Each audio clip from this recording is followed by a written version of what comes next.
অবশেষে দুর্দান্ত ইনিংস খেলে পড়ছেন বরিশাল, দ্বিতীয়বারের মতো শিরোপা জিতে নিলেন।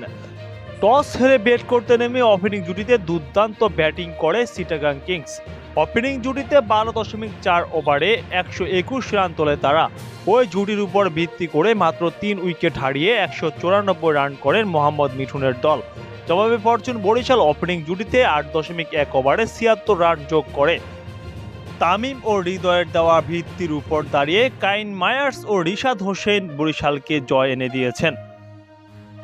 চিটাগাং কিংসের হয়ে 22 বছর বয়সী পাকিস্তানি ওপেনার খাজা নাফিস 44 বলে করেন 66 রানের এক দারুণ ইনিংস।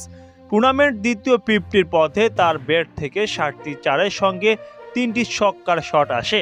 বিপিএলের শুরুতে ব্যাট হাতে ভালো না করতে পেরে ফ্র্যাঞ্চাইজির মালিকের তোপে পড়া ওপেনার পারভেজ ইমন 49 বলে হার না মানা 78 রানের ইনিংস খেলেন।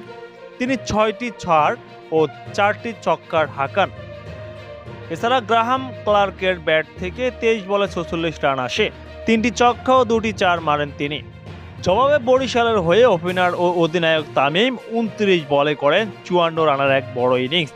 শুরু থেকে জোড়ো ব্যাটিংয়ে এই অভিজ্ঞ ব্যাটার 9টি চারের সঙ্গে একটি ছক্কা তোলেন। টুর্নামেন্টে তামিম দ্বিতীয় সর্বোচ্চ 467 রান করেছেন।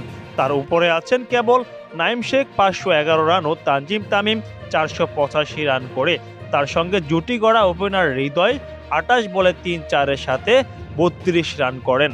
বরিশালকে জেতাতে বড় ভূমিকা রেখেছেন কাইন মায়ার্স। মাহমুদুল্লাহর সঙ্গে 42 রানের জুটি গড়েন তিনি। এই জুটিতে জয়ের সুবাস পেতে শুরু করে বরিশাল।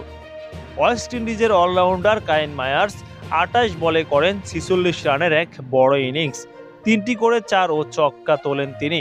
মাহমুদুল্লাহ 11 বলে 7 রান করলেও 6 বলে 2 ছক্কা করে 18 রান করেন রিশাদ হোসেন। চিটাগাং কিংস ম্যাচ হেরেছে 2 ইনিংসের শেষ 5 ওভারে। ব্যাট হাতে দুর্দান্ত শুরু পেয়েও শেষ 4 ওভারে মাত্র 31 রান নিতে পারে তারা। একইভাবে বল হাতে শেষ 5 ওভারের রান তো চিটাগাং আটকাতেই পারেনি, বরং একাধিক ফিল্ডিং মিস করেছে। এর মধ্যে 16তম ওভারেই 2 চার ছেড়েছে তারা। 18তম ওভারে ফিল্ডিং মিসে রান দিয়েছে তারা। শেষ 2 ওভারে 20 রান, তাই আটকাতে পারেনি তারা।